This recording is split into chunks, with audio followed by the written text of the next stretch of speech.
Bonjour et bienvenue dans cette première série de l'année 2022.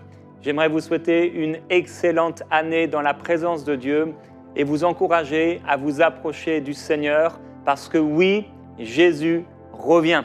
Il revient, Jésus revient et il vient chercher une épouse, une église qui s'est préparée.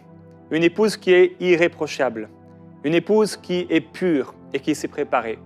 Le Seigneur Jésus revient et je prie que lorsqu'il va venir, alors que nous allons nous trouver face à face avec lui, nous n'ayons pas à rougir, mais nous soyons préparés comme il le faut. Et je prie que cette semaine, alors que c'est la première série de l'année, l'Arche de Dieu ou la honte, qu'elle puisse marquer votre conscience tout au long de cette année, non seulement ce que je vais partager aujourd'hui, mais tout le reste de cette semaine, je prie que cela puisse marquer votre cœur et que les paroles que je vais pouvoir partager puissent vous toucher au nom du Seigneur Jésus-Christ. J'avais prévu aujourd'hui, et pour cette semaine, une autre série sur un autre thème complètement différent.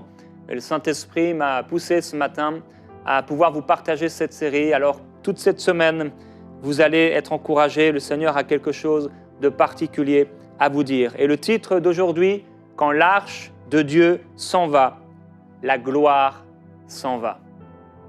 Je prie que vous ayez des oreilles prophétiques, des oreilles pour entendre ce que l'Esprit dit à l'Église pour cette année 2022. Quand l'arche de Dieu s'en va, la gloire s'en va. Qu'est-ce que l'arche de Dieu ? L'arche de Dieu, on la trouve dans Exode, au chapitre 25. Dieu dit, en parlant à Moïse, « Ils feront une arche en bois d'acacia. » Et il va présenter cette arche qui est couverte d'or. Dans cette arche, il dit, « Tu mettras dans l'arche le témoignage que je te donnerai. Et tu feras au-dessus 2 chérubins d'or. » Mais il dit, au verset 21 particulièrement et verset 22, « Tu mettras le propitiatoire par-dessus l'arche, tu mettras dans l'arche le témoignage que je te donnerai. Et c'est là, dans l'arche, devant l'arche, que je te rencontrerai du haut du propitiatoire. C'est là, entre les 2 chérubins placés sur l'arche du témoignage, que je te parlerai afin de te donner tous mes ordres pour les Israélites. » Voilà l'arche de Dieu, c'est le lieu de la présence de Dieu. L'arche de Dieu, c'est là où Dieu parle. L'arche de Dieu, c'est là où on rencontre le Seigneur. L'arche de Dieu est le symbole de la gloire et de la présence de Dieu. L'arche de Dieu, c'est là où nous recevons les paroles particulières que Dieu a à nous donner. Et pour cette année 2022, Dieu veut nous parler. Dieu a des paroles à nous donner. Il a des paroles pour l'Église. Il a des paroles pour le monde. Il a des paroles pour ta vie.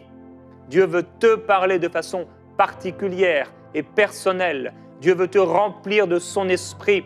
Et il veut que tu puisses choisir l'arche, la gloire et la présence que contenait l'arche et non la honte. Tu n'as pas été créé pour la honte. Tu as été créé pour la gloire de Dieu. Tu n'as pas été créé pour être un esclave, pour être l'objet du désastre et du mépris, mais pour être un objet de gloire devant le Seigneur ton Dieu.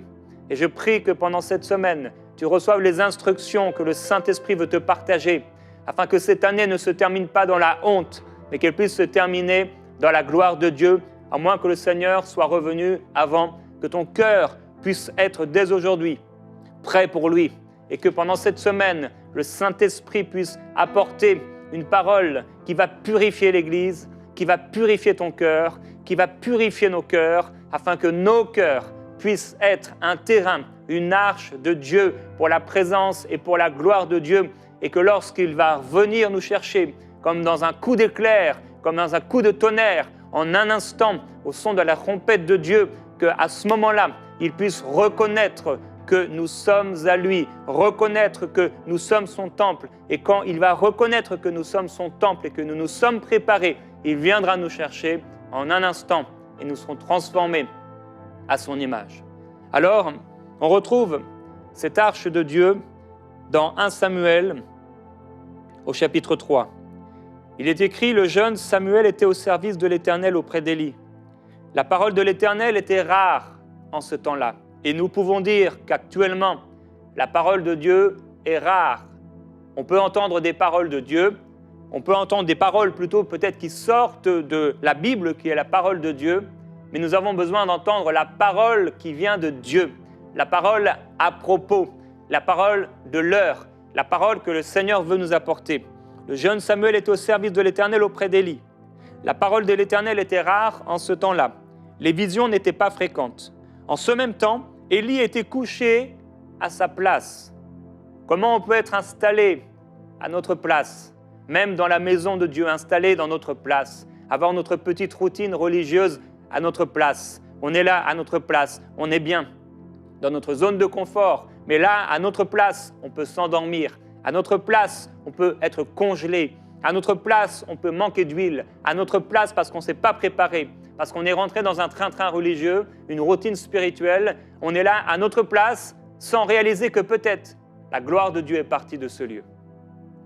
Ses yeux commençaient à s'affaiblir, il ne pouvait plus voir. Tu peux être à la place où tu as toujours été et rentrer dans cette religiosité qui t'empêche de voir. Et tu trouves ça normal que tes yeux commencent à s'affaiblir au point de ne plus voir. Et ce n'est pas normal. Si Dieu a donné des yeux à l'homme, c'est pour qu'il puisse voir. S'il lui a donné des oreilles, c'est pour qu'il puisse entendre. Et si Dieu t'a donné des yeux, c'est pour que tu puisses voir. Et si Dieu a donné à ton cœur, à ton esprit, des yeux spirituels, c'est afin que tu ne marches pas selon la chair, mais que tu marches selon l'esprit.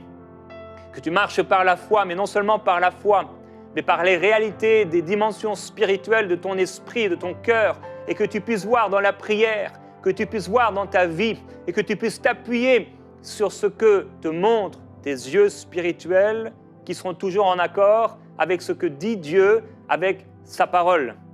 Ses yeux commençaient à s'affaiblir au point où il ne voyait plus. Est-ce que tu vois aujourd'hui ce que Dieu veut faire dans ta vie? Est-ce que tu vois aujourd'hui là où tu en es rendu? Est-ce que tu vois aujourd'hui ce que Dieu va faire au milieu de ce monde et ce qui est en train de se passer actuellement dans le monde présent? La lampe de Dieu n'était pas encore éteinte. Et Samuel était couché dans le temple de l'Éternel où était l'arche de Dieu.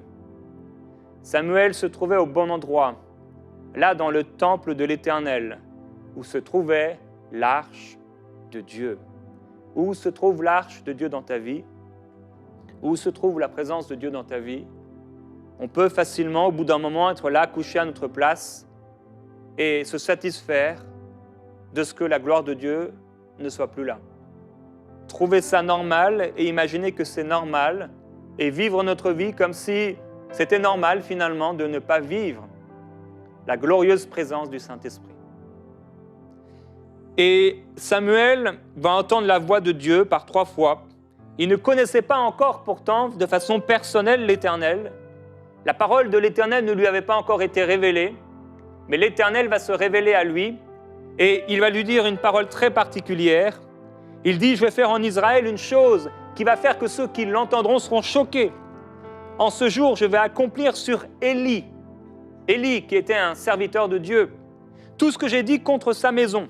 Je commencerai et j'achèverai.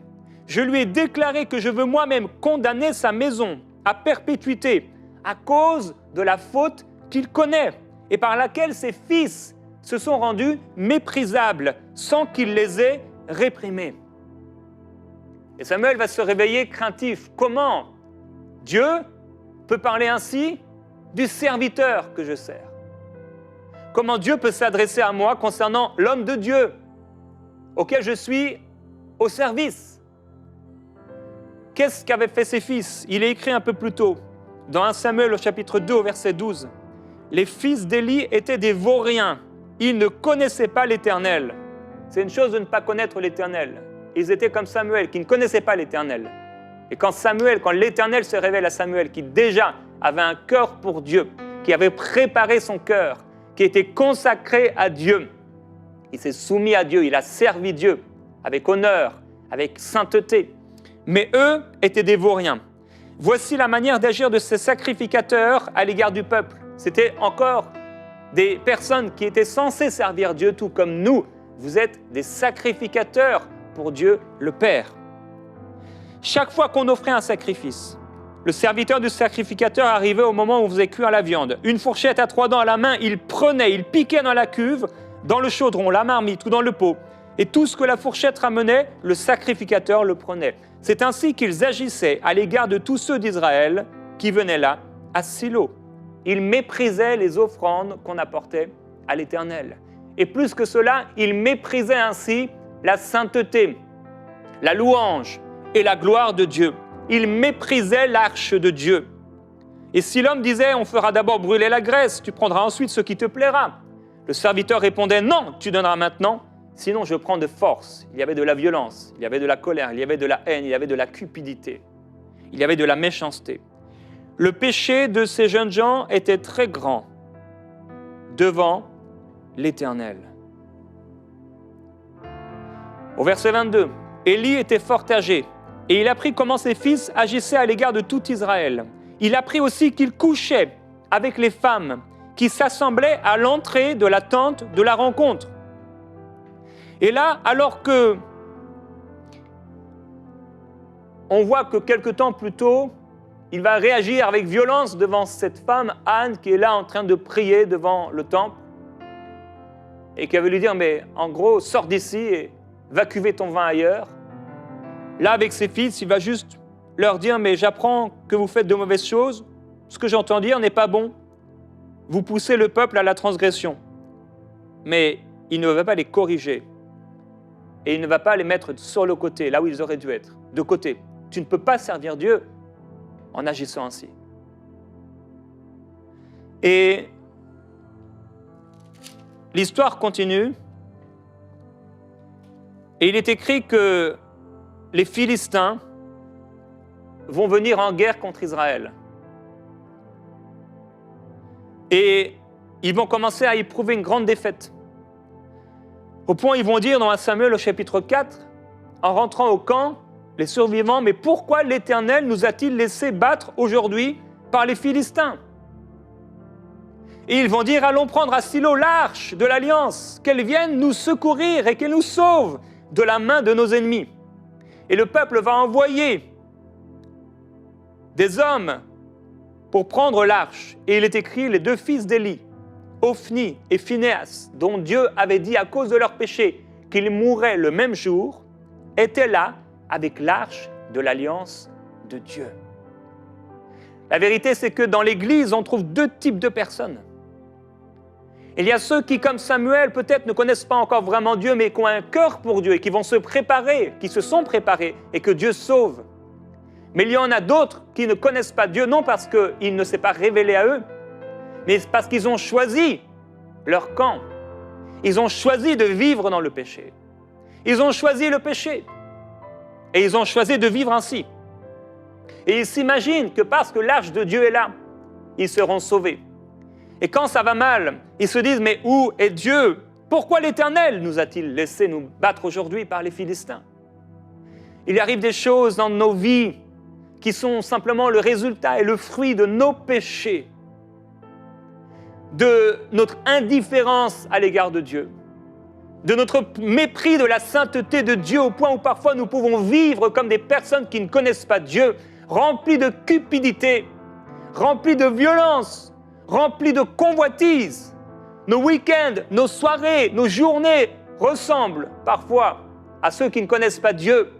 Et on s'imagine que parce qu'on a l'arche de Dieu, parce qu'on a la Bible à la maison, parce que peut-être on va à l'église, on aura une fin différente de ceux qui ne connaissent pas le Seigneur.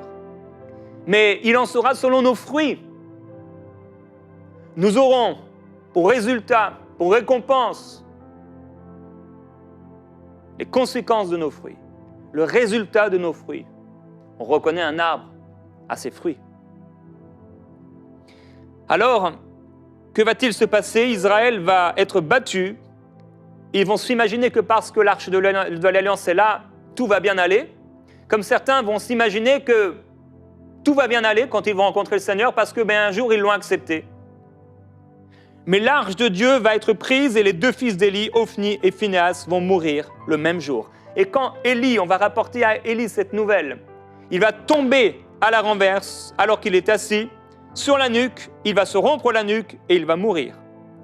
Et sa belle-fille, Donc, la femme d'un de ses 2 fils qui venait de mourir est en train d'accoucher. Elle se courbe, elle l'accouche parce que les douleurs la surprennent. Elle meurt. Et juste avant de mourir, elle appelle son fils Ikabod, qui veut dire « la gloire est bannie d'Israël ». Et il est écrit, c'était à cause de la prise de l'arche de Dieu, parce que l'arche de Dieu va être volée, à cause de son beau-père et de son mari. Et elle va dire « la gloire est bannie d'Israël, car l'arche de Dieu est prise ». Mon frère, ma sœur, quand l'arche de Dieu s'en va, la gloire s'en va. Et si l'arche de Dieu est même là dans ta vie, mais que tu marches dessus, tu l'écrases, tu la souilles par ton péché, tu la souilles par ton mépris, tu méprises la gloire de Dieu, comment la gloire qu'elle porte pourra toucher ta vie? Élie était tout proche de Samuel, mais la gloire du Seigneur s'est écartée de lui. La gloire de Dieu s'en est allée. Et ici, la gloire de Dieu va s'en aller. Et dans Ézéchiel, on voit Ézéchiel au chapitre 1, Ézéchiel, la vision extraordinaire que Ézéchiel va avoir de la gloire de Dieu, une vision très particulière. Il dit que c'était une apparition de la gloire de l'Éternel, et là, il va tomber sur la face à cause de la gloire de Dieu si extraordinaire, si puissante.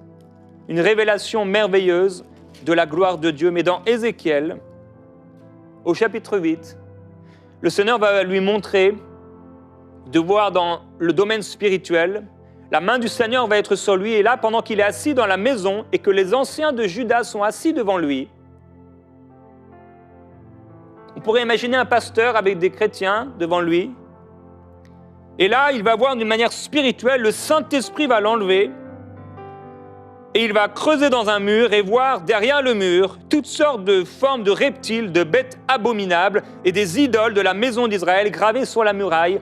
Et il va voir 70 hommes des anciens d'Israël qui étaient censés servir Dieu, apporter de l'adoration à des idoles, offrir de l'encens à des idoles. Et ces hommes ne marchaient pas avec Dieu, ils se prosternaient, le visage vers l'est, et ils se prosternaient devant le soleil, loin, les yeux contraires, opposés à la maison de l'Éternel. Et le Seigneur va lui dire, mais est-ce que tu vois ce qui se passe? Et là, il va voir un ange qui va dire, fais une marque sur le front de tous ceux qui gémissent à cause des horreurs qui se commettent dans cette ville. En 2022, il y aura encore une différence entre le juste et l'injuste. En 2022, Dieu va faire la différence et va marquer ceux qui marchent avec lui, qui ont un cœur pour lui, qui sont prêts à tous les sacrifices, qui sont prêts à le suivre avec renoncement, à porter leur croix sur le chemin resserré, étroit qui mène à la vie. Et il va faire une différence avec ceux qui marchent sur le chemin large qui mène à la perdition. Et malheureusement, j'aimerais le dire, il y en a qui, parmi l'Église, marchent sur ce chemin et qui seront perdus. Et je prie que ce ne soit pas votre cas, que cela puisse marquer votre conscience au nom du Seigneur Jésus-Christ et que vous puissiez marcher sur le chemin resserré de la gloire de Dieu. Conservez l'arche de Dieu et ne pas la mépriser. La présence de Dieu, gardez la présence de Dieu. Vous savez, la gloire de Dieu, on ne la perd pas comme ça du jour au lendemain. La présence de Dieu ne s'envole pas comme ça du jour au lendemain. On n'attriste pas le Saint-Esprit d'une manière où il s'en irait du jour au lendemain. Et ce sont des décisions qu'on prend jour après jour, et qui nous éloignent de la présence de Dieu. Et de la même façon que la marque va être mise sur le front, de la même façon, c'est ce qu'il va se passer dans la fin des temps. Il y a une marque, mais cette fois-ci, cette marque va être posée sur tous ceux qui refusent de se soumettre à Dieu. Et dans Ézéchiel, au chapitre 11, Ézéchiel va voir la gloire de Dieu. Et au verset 23, qu'est-ce qu'il va voir?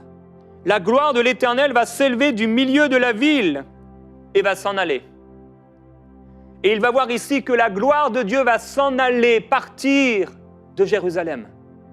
Cette gloire va partir et elle va s'en aller.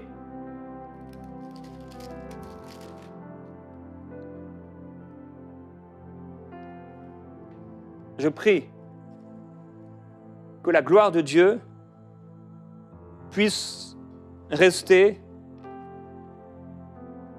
que nous puissions demeurer dans cette gloire.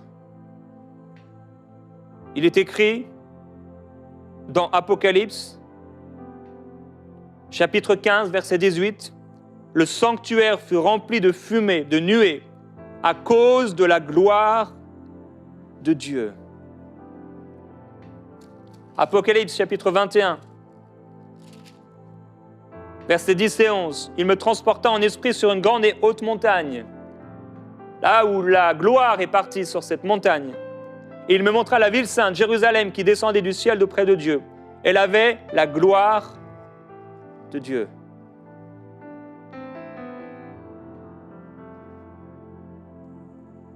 Je prie que nous puissions être dignes de la gloire de Dieu, que nous puissions être prêts, être saints pour cette gloire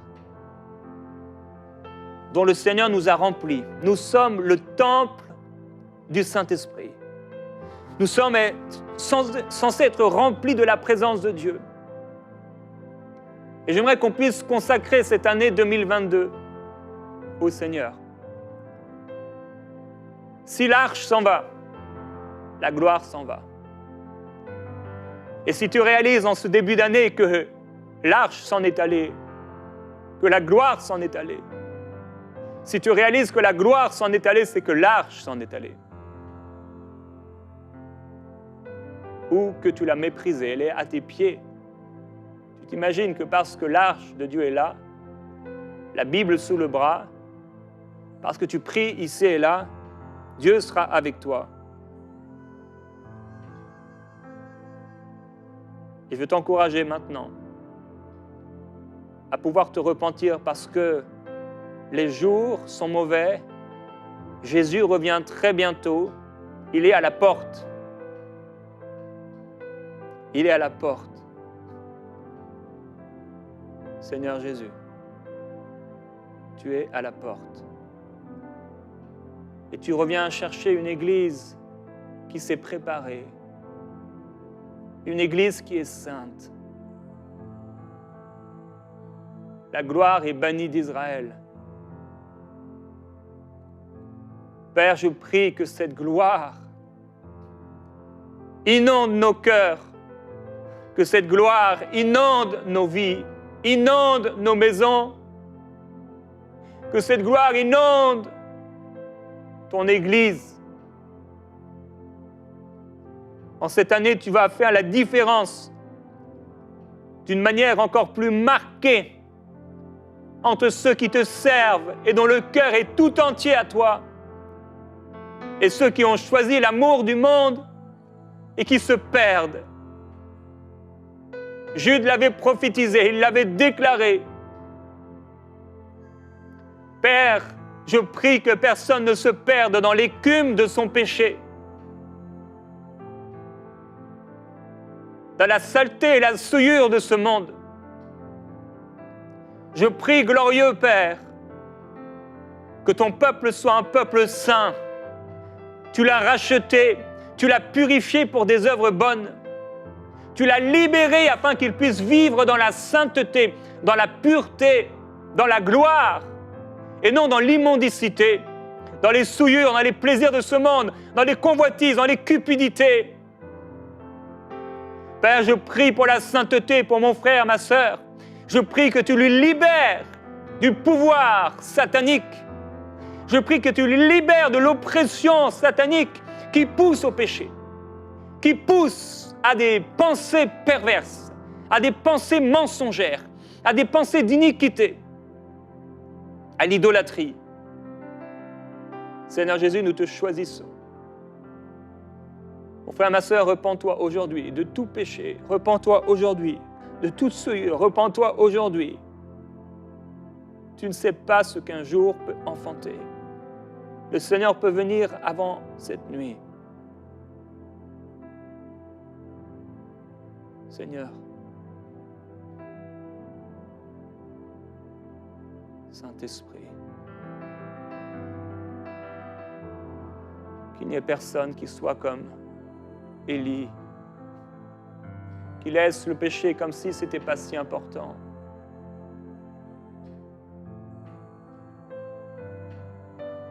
Devenu aveugle,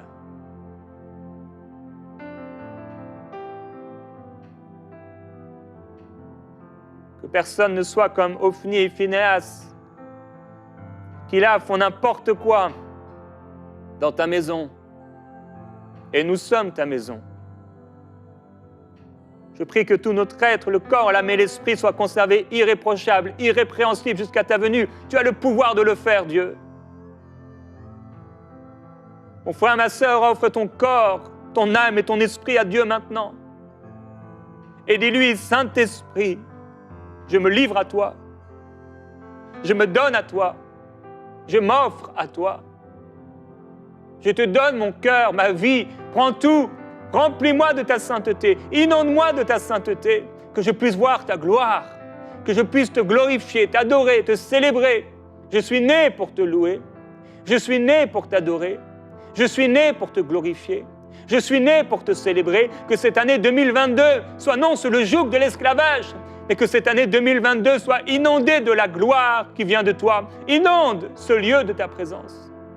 Ma maison de ta présence, mon cœur de ta présence. Inonde ma vie de ta présence. Inonde cette année 2022 de ta gloire. Oh Dieu, tu me fais entrer dans l'éternité. Le péché va abonder. Mais ta gloire va surpasser le péché, dépasser mes attentes, inonder ma vie. Et je prie que tu puisses garder ton peuple, qu'il marche encore sur le chemin resserré qui mène à la vie et qu'il ne se perde pas, non, qu'il ne suive pas le chemin du fils de la perdition, qui s'est perdu pour un peu d'argent, dont le cœur a été corrompu au point de perdre la grâce du salut. Père, je prie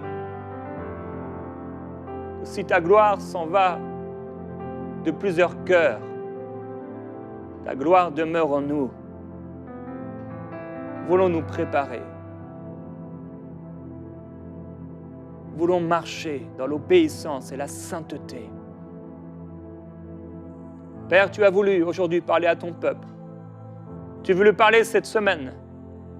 Et je prie que ces paroles touchent les cœurs et les consciences et amènent à une véritable repentance, à une profonde repentance, à un brisement profond du cœur. Père, je prie que le mépris disparaisse et tombe. Au nom de Jésus, donne des yeux pour voir, des yeux pour voir, des oreilles pour comprendre, pour entendre, un cœur pour comprendre. Je t'en prie, Père, au nom de Jésus, touche-nous, parle-nous, révèle-toi à nous. Saint-Esprit, fais-le. Dis-lui, me voici, Seigneur, me voici devant toi, me voici, je suis ton temple, sanctifie-moi. Purifie-moi, remplis-moi du Saint-Esprit, que je sois un vase d'honneur pour toi. Que ma vie te glorifie dans cette année, que cette année soit sous ton regard bienveillant, inondée, remplie de ta gloire. Au nom de Jésus-Christ, je suis à toi et je t'aime.